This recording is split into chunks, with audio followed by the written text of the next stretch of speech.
भुकेले आहोत म्हणून इथं आलेलो आहोत.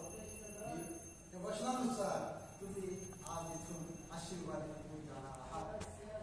निम्मे आशीर्वाद मिळाले आहेत, तर जे राहिले ते वचनातून तुम्हाला मिळणार आहे. आणि आपण वचनाकडे जाण्यापूर्वी तुम्हाला सांगूया की बायबलमध्ये असंख्य लोकांनी असंख्य प्रार्थना केलेल्या आहेत, असंख्य प्रार्थना केलेल्या आहेत. आणि अशाच एका प्रार्थनेविषयी देवाने मला प्रेरणा दिली. ती प्रार्थना आहे, हे देवा, हे देवा माझी आठवण ठेव. आणि तुम्ही सांगू शकता ही प्रार्थना पुढे पुढे केली आहे बायबलमध्ये. हे देवा माझी आठवण ठेव, माझे स्मरण ठेव. आणि ही प्रार्थना जेव्हा असंख्य प्रार्थनापैकी मी त्या प्रार्थनेचा विचार करतो तेव्हा मला देवाने या प्रार्थनेविषयी प्रेरणा. हालेलुया.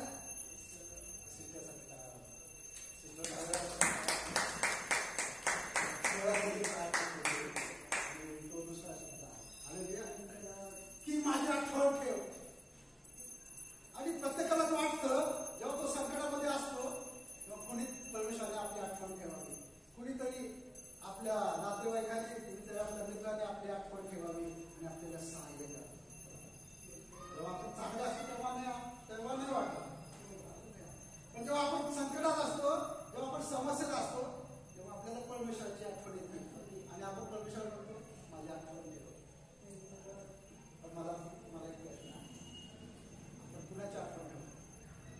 जे तुमच्याशी चांगले वागतात, जे तुमच्याशी चांगले संबंधात आहेत, जे नातेसंबंधात आहेत, बरोबर, जे तुमच्याशी चांगलं बोलतात, चांगलं वागतात, जे तुमच्या प्रीती करतात, त्यांची आपण आठवण ठेवतो.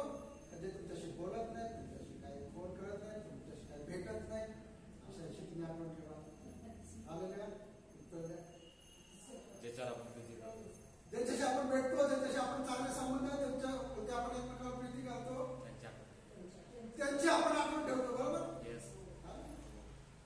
मग जर तुम्ही संकटात आहात आणि जर तुमची प्रार्थना आहे की हे परमेश्वरा माझी आठवण ठेव, तर परमेश्वर तुमची आठवण ठेवावी असं तुमचं जीवन आहे का? हालेलुया. हालेलुया. का तुमचं परमेश्वराशी नातेसंबंध तेवढा सुरळीत आहेत का? का तुम्ही बायबल वाचत आहात का? का तुम्ही उपास करत आहात का? मला खरं सांगा, उपास सहन होत नाही. पण आज म्हटलं तेव्हा मला उपास करायचा, मला शक्ती दे. उपास केला ना असं थलथली सुटते आम्हाला. कारण की बरेचसे त्या देवामध्ये असंख्य प्रॉब्लेम आहेत. ठीक आहे, ते काय मला सांगत बसायचं नाही, पण देवाला म्हणलं मला आज उपास करायचा आहे, तू मला शक्ती दे. धन्यवाद. आणि देव शक्ती देतो. आणि जर तुमच्या संकटामध्ये जर परमेश्वराने तुमची आठवण ठेवावी अशी जर तुमची इच्छा असेल, तुमची प्रार्थना असेल, तर प्रथम तुमचं देवाशी नातं तसं सुरळीत आहे का?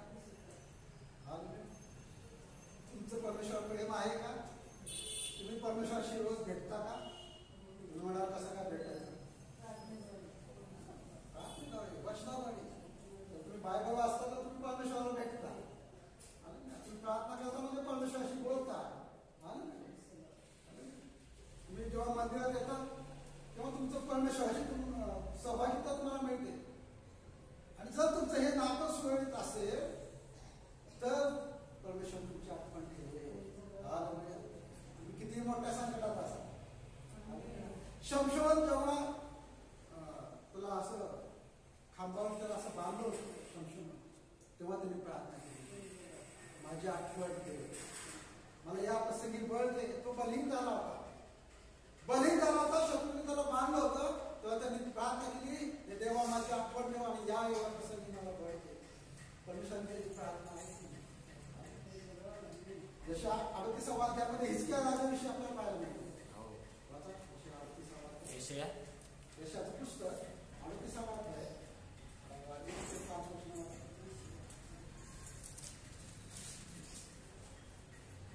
त्या समयी हिजकिया आजारी पडून मरावयास टेकला. तेव्हा आमोजाचा पुत्र यशाया संदेशा त्याचकडे येऊन त्याला म्हणाला, परमेश्वर म्हणतो, घराण्याची निर्वाणीरव कर, कारण आता तू मरणार जगणार नाहीस. तेव्हा हिजकियाने आपले तोंड भिंतीकडे फिरवून परमेश्वराची प्रार्थना केली. तो म्हणाला, हे परमेश्वरा, मी तुझ्या समोर सत्यतेने व सात्विक मनाने वागलो आहे व तुझ्या दृष्टीने जे योग्य तेच करीत आलो आहे, हे स्मरण अशी मी तुला विनंती करीतो. असे म्हणून हिजकिया मनस्वी रडला. तेव्हा यशायाला परमेश्वराचा संदेश आला. तो हा, हिजकिया यास जाऊन सांग की तुझा पूर्व दावीद याचा देव परमेश्वर म्हणतो, मी तुझी प्रार्थना ऐकली आहे, तुझे अश्रू पाहिले आहेत. पहा, मी तुझे आयुष्य आणखी 15 वर्ष वाढवितो. आमेन आमेन. आमेन. हा जो दाखला आहे, ही जी घटना आहे, ही एक हिजकिया राजाविषयी आहे, जे इस्रायलामध्ये महान राजे होऊन गेले. त्या महान राजापैकी हिजकिया एक राजा होता. दावीद राजा सर्वांना माहित आहे, पण हिजकियाविषयी तुम्हाला माहित आहे की नाही? पण हिजकिया देखील महान राजा होता. त्यांनी देवासाठी फार चांगल्या गोष्टी केल्या होत्या. त्यांनी जेव्हा तो राजा झाला तेव्हा त्यांनी प्रथम काम कुठलं केलं असेल तर परमेश्वराच्या मंदिराचे दरवाजे उघडले, परमेश्वराच्या मंदिराचा जीर्णोद्धार केला, परमेश्वराच्या मंदिरासाठी, त्याच्या भक्तीसाठी, त्याच्या आराधनेसाठी सर्व सेवा, सर्व तळतून त्यांनी केली. आणि जेव्हा तो हिजकिया राजा, मी शॉर्टमध्ये सांगतो, जेव्हा तो हिजकिया राजा मराव्यास आजारी पडला, तेव्हा एक संदेष्टा त्याकडे आला. आणि तो संदेष्टा त्याला सांगत आहे, यशा संदेष्टा, तो त्याला परमेश्वराचा निरोप घेऊन त्याच्याकडे आला आणि तो त्याला म्हणतो की आपल्या घराण्याची निर्माण कर, तू आता मरणार आहेस. आणि किती मोठी शॉकिंग न्यूज असेल त्या राजासाठी. एवढा मोठा राजा असून सर्व राज्य त्याच्या हातात होतं, मोठी संपत्ती त्याच्या हातात होती, पण तो मरणार होता. आणि असा संदेश देवाचा सेवक घेऊन त्याच्याकडे आला. आणि फार मोठा धक्का त्याला बसला होता. पण त्यांनी त्या धक्क्यामधनं वाचण्यासाठी काय केलं? तो एकदा भिंतीकडे आपले तोंड फिरवून तो रडला आणि त्यांनी प्रार्थना केली, हे देवा. काय प्रार्थना केली? संवाद आहे. आणि हे परमेश्वर, मी तुझ्या समोर सत्यतेने व बरोबर. हे परमेश्वरा, मी तुझ्या समोर सात्विक मनाने वागलो आहे व तुझ्या दृष्टीने जे योग्य तेच करीत आलो आहे, हे स्मरण अशी मी तुला विनंती करतो. असे हिजकिया म्हणत स्मरण कर, म्हणजे आठवण कर. स्मरण का? आठवण शब्द आहे. आणि तो अशी प्रार्थना करत आहे, हे देवा, मी तुझ्याशी कसा वागलो आहे याचे स्मरण कर. मला तुम्हाला तेच सांगायचं आहे. जेव्हा तुम्ही हिजकियासारखं तुमच्या जीवनात संकट येईल, हिजकियासारखं तुम्ही जेव्हा मोठ्या संकटात सापडाल, शमशनासारखं मोठ्या संकटात सापडाल, आणि जर तुम्ही तशी प्रार्थना कराल, हे देवा माझी आठवण ठेव, तेव्हा तुम्ही कशाच्या आधारे ती प्रार्थना करा. हिजकियाने काय म्हणलेलं आहे? मी तुझ्याशी कसा वागलो आहे, तुझ्या दृष्टीने जे योग्य ते केलं आहे, तुझ्याशी सात्विकतेने वागलो आहे. आणि हिजकियाने काय काय केलं ते जर तुम्ही पाहिलं तर तुम्हाला फार मोठी लिस्ट मिळेल. यशाया तुम्ही 2-3 अध्याय वाचा. यशाया 36व्या अध्यायामध्ये तुम्ही पाहता, 36, 37, 35 सर्व हिजकिया राजाविषयी आहे की त्यांनी काय काय केलेलं आहे, त्यांनी परमेश्वराच्या मंदिरासाठी काय काय केलेलं आहे, ते सर्व तुम्हाला त्या अध्यायामध्ये पाहायला मिळेल. हालेलुया.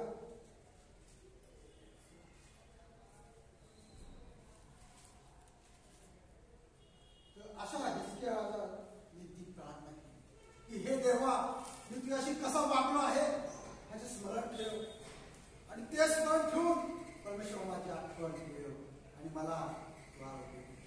मग परमेश्वरांची प्रार्थना मध्ये सांगायचं केलं. आज जे तुम्ही इथं आलेले आहात, तुम्ही देवाला विनंती करत आहात, देवाशी तुमचा चांगला नाते संबंध आहे. तुम्ही सांगितलं देवाला मी आलो नाही, आले नाही. त्यामुळे त्यांना असं वाटत होतं की मी काहीतरी मिस केलेलं आहे, मी काहीतरी गमावलेलं आहे. आणि त्यांनी रात्र पडतात. आणि पियानो जेव्हा तुम्ही एखादा संडे, एखादा गुरुवार किंवा एखाद्या तुमच्या अंतःकरणात एक चुटपुट लागते. मला त्याचा अनुभव झाला. कधी कधी मी तो म्हणजे मोठेपणा सांगत नाही, पण 99% विचार जायचा प्रयत्न. किती संकट येतात, कामं येऊ द्या, मला वेळ ते कामं बाजूला ठेवतो, पण प्रथम देवा. कारण की जर देवाच्या मनात आलो नाही तर अंतःकरणात चुटपुट लागतो.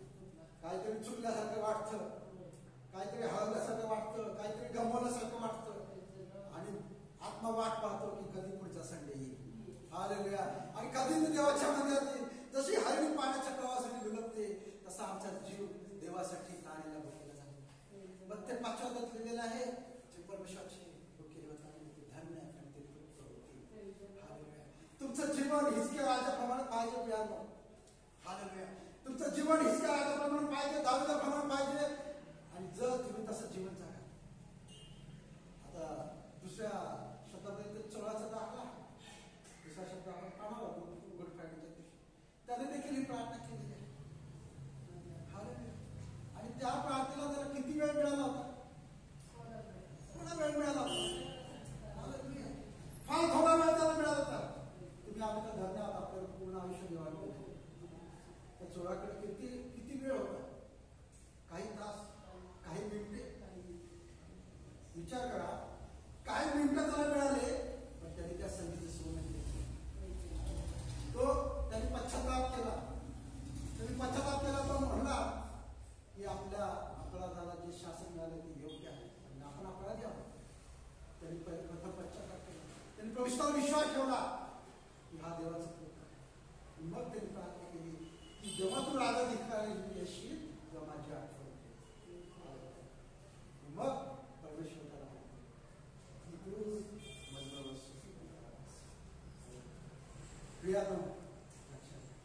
चोराला शेवटची संधी, शेवटचा चान्स मिळाला. काही क्षण, काही तास, काही मिनिटं त्याला मिळाली, पण त्यांनी त्या संधीची सोय केली. आज तुम्हाला बोलते की संधी मिळाली. सगळ्या दिवस खूप वाईट, कधी काय होईल सांगता येत नाही कोणाला. चालतो फिरते माणूस सुद्धा जाऊ शकतो, पण पाहत आहोत आजूबाजूला. पण देवाला धन्यवाद की देवाने आज आपल्याला या जिवंताच्या भगव्या जिवंत ठेवलेला आहे. आणि जसं त्या चोरांनी संधीचं सोनं केलं, तसा हिजकिया राजा रडला. मी तरी प्रार्थना केली की हे देवा, मी जसा वागलो आणि ती प्रार्थना काही सेकंदात ऐकण्यात आली. मोबाईलचं कनेक्शन लागायला देखील काही वेळ लागत असेल, पण देवाच्या प्रार्थनेचं उत्तर लगेच मिळालंय. पुढचं वचन आपलं तसं वाटतं, लगेच कसं काय मिळालं?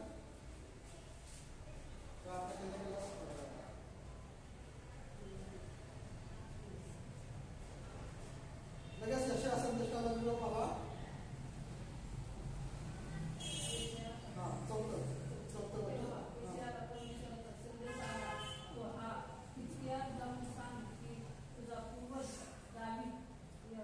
याचा देव परमेश्वर म्हणतो, मी तुझी प्रार्थना ऐकली आहे. मी तुझे आश्रय पाहिले आहे. मी तुझ्या आयुष्य आणखी 15 वर्ष. देवाचा शब्द फार वेगाने धावतो.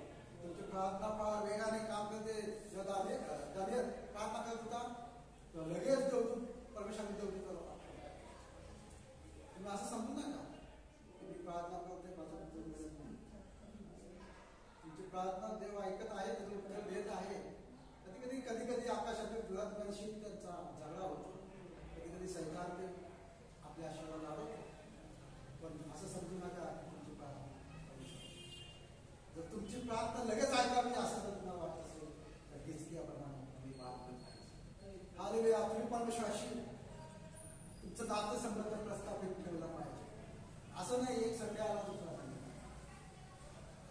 एक दिवस प्रार्थना केली दुसऱ्या दिवशी, एक दिवस बायबल वाचून दुसऱ्या दिवशी. जॉब करता, तुम्ही जॉब करत आहे, जॉब करता, असं चालतं का? एक दिवस काम केलं, एक दिवस सुट्टी मारली, पेमेंट मिळेल का नाही? हालेलुया. काढून टाकतील तुम्ही फार चालू काढून टाकतील. पण आपला परमेश्वर दयाळू आहे. आपण किती जेव्हा पश्चाताप केला तुझ्या चरणाजवळ येतो तुझ्या पुत्राने एवढे पाप केली जेव्हा ती पश्चाताप योग्याने मी त्याजवळ आला मी त्याने त्याला मिठी मारली क्षमा केली आणि त्याला उत्तम पोशाख उत्तम जगा उत्तम अंगठी उत्तम वाहना सर्व गोष्टी दिल्या मोठा आनंद सुटला आपला परमेश्वर तो पार जरी आपण परमेश्वराशी नीट नातेसंबंध ठेवत नाही नियमित प्रार्थना करत नाही नियमित त्याला येत नाही देवाच्या वेळ देवाला देत नाही तरी परमेश्वर नाही तो दया करणार परमेश्वर पण असं नाही तो दया करणार म्हणजे आपण कसे वागायचं ज्यांना वचन मिळालं आहे ज्यांना चांगलं वाईट कळलं आहे जर चांगले कळत असूनही तो जर ते कळत नाही तर ते काय आहे तुम्हाला देवाच्या वचना समजलेलं आहे तुम्हाला देवावरती कळणं पाहिजे देवाचं पाळ वाचलं पाहिजे देवाच्या वचनाचं पालन केलं पाहिजे प्रार्थना केली पाहिजे नियमित चर्चा सांगायला गेलं आलं पाहिजे आणि जर ते तुम्ही करत नाही तुमचं पाप आहे पापाचे वेतन काय हालेलुया त्यासाठी हिचक्याप्रमाणे तुम्हाला जीवन जगलं पाहिजे हालेलुया आपली प्रार्थना अशी असली पाहिजे हे देवा म्हणजे आठवण ठेव जेव्हा तुम्ही संकटात असाल तेव्हा तुम्ही ही प्रार्थना करा तेव्हा परमेश्वर ऐकेलच ऐकेल पण ती ऐकण्यासाठी प्रथम तुमचं जीवन तसं पाहिजे प्रथम तुमचा नातेसंबंध परमेश्वराशी व्यवस्थित पाहिजे हालेलुया तर तुम्ही ते हिचक्याप्रमाणे प्रार्थना करू शकाल की हे देवा माझ्या आठवण आता आपण कधी परमेश्वराची प्रार्थनाच करत नाही कधी देवाच्या मंदिरातच येत नाही आणि आपण संकटात पडला देवा मानलं देवा प्रार्थना केली देवा माझी प्रार्थना तुम्हाला प्रथम तुमचं जीवन देवाच्या वचनानुसार जीवन जगलं पाहिजे करून जीवन जगलं पाहिजे हालेलुया जरी संधी कमी आहे शेवटचा काळ आहे संधी कमी आहे शोधाला संधी कमी होती पण त्यांच्या संधीचं त्या वेळेचं सोनं केलं आणि त्यांनी जे काही आवश्यक होतं तेव्हा बदस्तंभावर त्याला बाप्तिस्मा पण घेता येत नव्हतं काय जर म्हणतात चोराने कुठं बाप्तिस्मा घेतला पण त्याला संधी नव्हती हो तो बदस्तंभावर खेळलेला होता परमेश्वराच्या साईडला काय तर लगेच त्याचा उलट आलं गेला बाप्तिस्मा न करता देखील आम्हाला शुक्र करता त्याला संधी नव्हती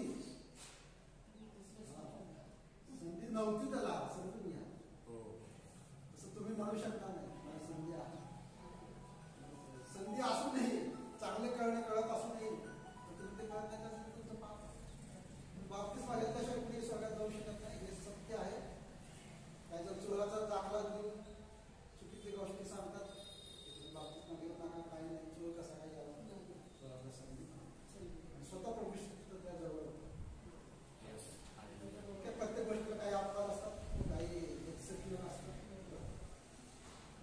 अपवाद शब्द माहिती आहे एक्सेप्शनल तसं ते एक्सेप्शनल केस आहे कारण की त्याला संधी नव्हती त्याला बदस्तंभावर खेळण्यात आलं होतं पण त्यांनी त्या संधीचं प्रभू श्री ख्रिस्त स्वतः असल्यामुळे तुम्हाला पण त्याचा अर्थ असा नाही की बाप्तिस्मा नाही घेतला पाण्याने मात मैंने जन्माशिवाय तुम्ही कोणीही स्वर्गात जाऊ शकत नाही त्यासाठी पाण्याचा बाप्तिस्मा आहे वचनानुसार त्याचा बाप्तिस्मा आलेला आणि मला सांगत कारण योहान 16 अध्याय 4 वचन योहान 16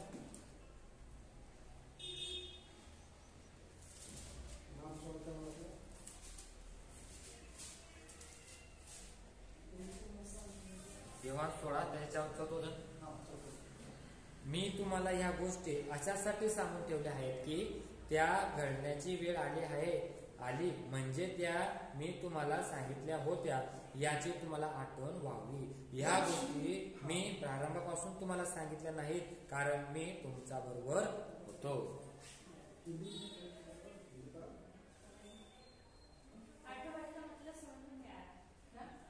आठवण मेरी याद रखना याद रखना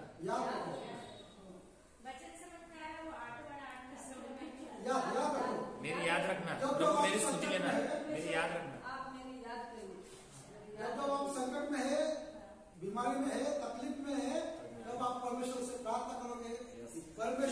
मुझे याद कर, याद कर. हालेलुया. मुझे स्मरण कर. हिंदी में पढ़ो. सोलह का 16 का 4. 4 वचन. परंतु ये बातें मैंने इसलिए तुमसे कही कि जब इनका समय आए तो तुम्हें स्मरण आए कि मैंने तुमसे पहले ही कह दिया है. हालेलुया. स्मरण स्मरण मतलब याद करो. हालेलुया. आज का वचन है, जब जब हम तकलीफ में है, संकट में है, समस्या में है, बीमारी में है, तब हम ऐसी प्रार्थना करते हैं कि परमेश्वर मुझे याद कर, मुझे इससे छुड़ा. लेकिन उसके लिए अगर परमेश्वर आपको याद रखे, परमेश्वर आपका स्मरण करे, परमेश्वर संकट के दिन आपको छुड़ाए, इसके लिए परमेश्वर आपका स्मरण क्यों करे? ये मेरा आज का विषय है. अगर परमेश्वर के साथ आपका अच्छा रिलेशन है, परमेश्वर से आप मीटिंग करते हो, परमेश्वर का वचन आप सुनते हो, ग्रहण करते हो, परमेश्वर का वचन फॉलो करते हो, परमेश्वर के साथ आप बातें करते हो प्रार्थना के द्वारा, परमेश्वर की इच्छा के अनुसार जीवन जीते हो, तब भी परमेश्वर आपको याद रखेगा. समझ में आया हिंदी में? हाँ.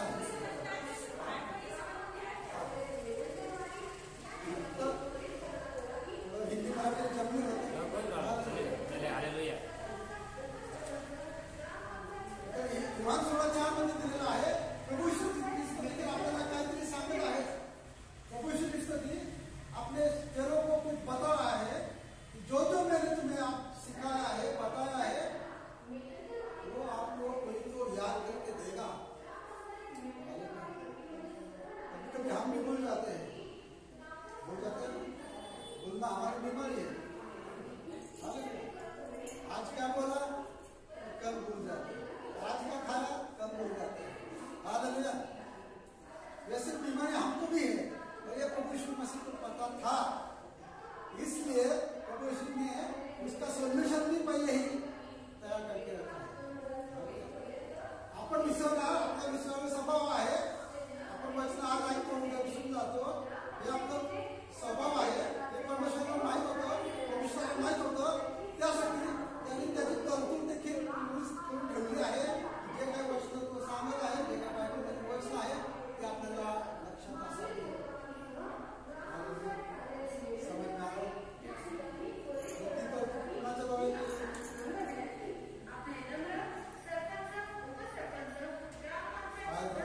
आवाज आहे.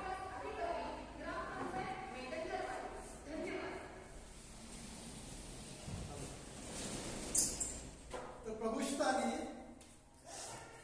जी वचनं सांगितली होती, ज्या ज्या आज्ञा केल्या होत्या, त्याची आठवण तुम्हाला असावी यासाठी काहीतरी तरतूद करून ठेवली होती. ती तरतूद होती पवित्र आत्म्याचं मार्गदर्शन. योहान 16:13 वचनाचा. योहान 16:13. तरी त्या सत्याचा आत्मा येईल, तेव्हा तो तुम्हाला मार्ग दाखवून सर्व सत्यात नेईल, कारण तो आपल्या स्वतःचे सांगणार नाही, तर जे काही ऐकले तेच सांगेल आणि होणाऱ्या गोष्टी तुम्हाला कळवेल. त्यांनी त्याची तरतूद पहिलेच करून ठेवली. मनुष्य विसरून स्वभावाचा आहे. तो आज वचन ऐकेल, उद्या विसरेल, हे त्याला माहीत होतं. त्यामुळे त्यांनी पवित्र आत्मा तुम्हाला दिलेला आहे. पवित्र आत्म्याचं मार्गदर्शन तुम्हाला आहे. पवित्र आत्म्याच्या मार्गदर्शन जरी तुम्ही वचन विसरले, पवित्र आत्मा तुम्हाला आठवण करून देईल. पवित्र आत्मा तुम्हाला शिकवेल. पवित्र आत्मा तुम्हाला योग्य मार्ग दाखवेल. बाबा हे चुकीचं आहे, हे वचनानुसार नाही, हे बरोबर आहे, हे वचनानुसार आहे, या मार्गाने जा. हालेलुया. हे पाप आहे, हे करू नको, खोटं बोलू नको, किंवा चोरी करू नको, किंवा XYZ हे आज्ञा आहेत, हे असं करू नको. हे पवित्र आत्मा तुम्हाला मार्ग दाखवेल. पवित्र आत्मा तुम्हाला शिकवेल. पवित्र आत्मा तुम्हाला आठवण करून देईल. आणि त्याची तरतूद परमेश्वराने पवित्राने पहिल्याच करून ठेवली. आणि जर पवित्र आत्मा नसला असता तर कदाचित आज कित्येक जण चर्चमध्ये येणं त्याने बंद केलं असतं, सोडलं असतं. पण पवित्र आत्मा आहे. जरी आपण विसरलो, जरी आपण चुकीच्या मार्गाने चाललो,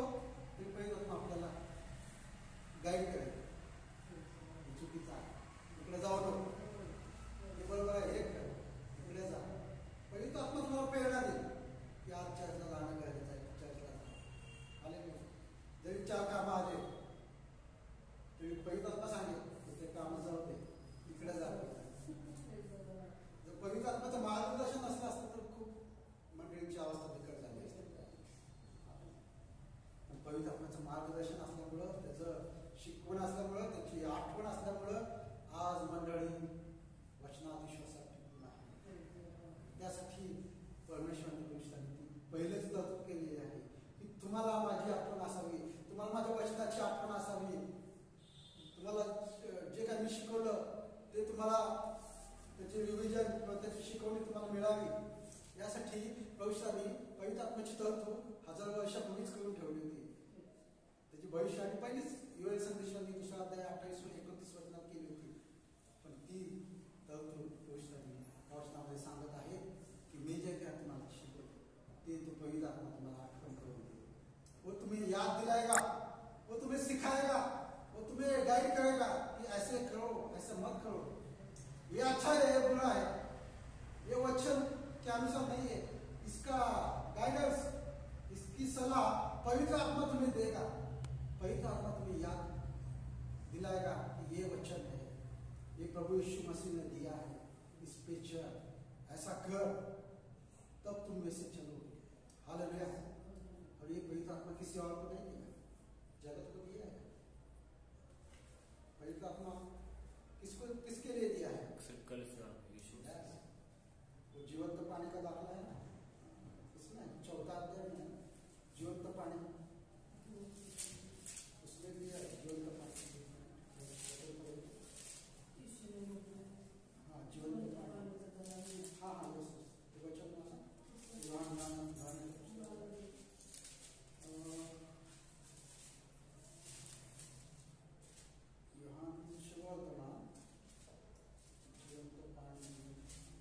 हाँ 7वां अध्याय आणि त्यातील 37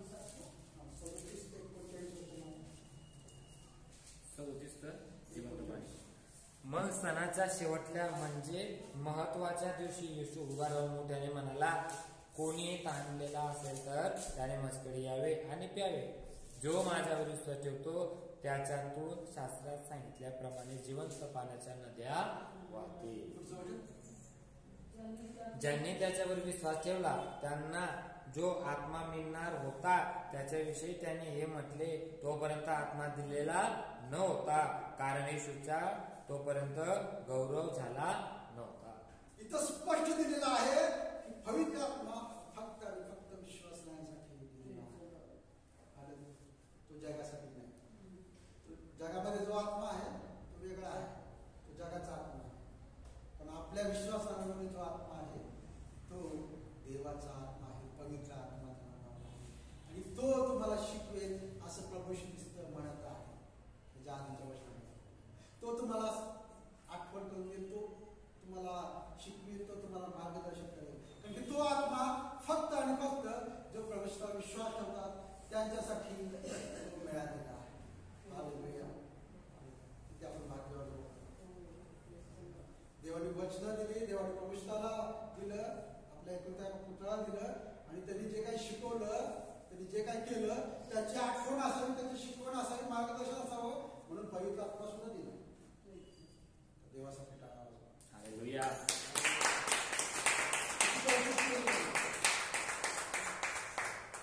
नाहीतर आपल्याकडे मोठं ताट आहे, ते खायचं कसं हे जर माहीत नसेल तर खाता येईल का? ठीक आहे, लहान मुलाला लहान मुलगा आहे, त्याला काय माहीत नाही कसं खायचं काय नाही. त्याला जर दिलं मोठं ताट पंचपक्वान्न, पण त्याला कसं खायचं तेच शिकवलं नाही, माहिती नाही, खाता येईल. असे वचन आहे, हे वचनाचं शिकवण महत्वाची आहे. ती पवित्र आत्मा आपल्याला देते. हे जे पुस्तक लिहिले सर्व पवित्र आत्म्याच्या प्रेरणेने मार्गदर्शनाने लिहिले आहे. पुस्तक एकाच लेखकाने नाही, 40 लेखकांनी मिळवलं आणि एकाच कालखंडात नाही, हजारो वर्षाचा गॅप आहे. एक वचन 10,000 वर्षापूर्वी लिहिलं असेल, एक वचन 5,000 वर्षापूर्वी लिहिलं असेल, एक वर्ष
तोच देवाचा आत्मा तुमच्या आमच्यासाठी दिलेला आहे.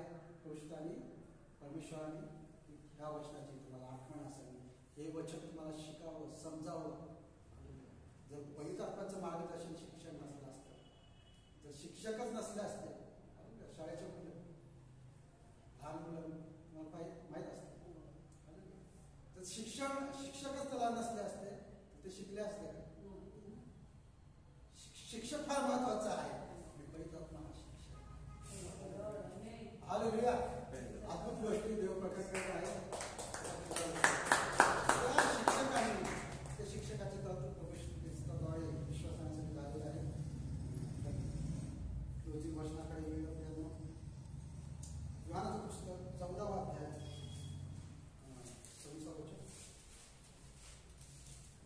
14. तरी ज्या पिता माझ्या नावाने पाठविल तो कैवारी म्हणजे पवित्र आत्मा तुम्हाला सर्व काही शिकविल आणि ज्या गोष्टी मी तुम्हाला सांगितल्या त्या सर्वांची तुम्हास आठवण करून देईल. हालेलुया. जे काय आता मी सांगितलं त्याचं सर्वसार आहे वचनामध्ये आहे. हालेलुया. जे काही प्रविष्टाने सांगितलेलं आहे वचनाकडे, ते बायबलमध्ये जे काही वचन आहे त्या सर्वांची आठवण, त्या सर्वांची शिकवण कोण करणार आहे, कोण देणार आहे आपल्याला? हालेलुया. त्यासाठी पवित्र आत्म्यासाठी आपल्याला प्रार्थना करणं गरजेचं आहे. पवित्र आत्म्याचा अभिषेक प्राप्त करून घेणं गरजेचं आहे. पवित्र आत्म्याचं मार्गदर्शन प्राप्त करून घेणं गरजेचं आहे. त्याशिवाय तुम्हाला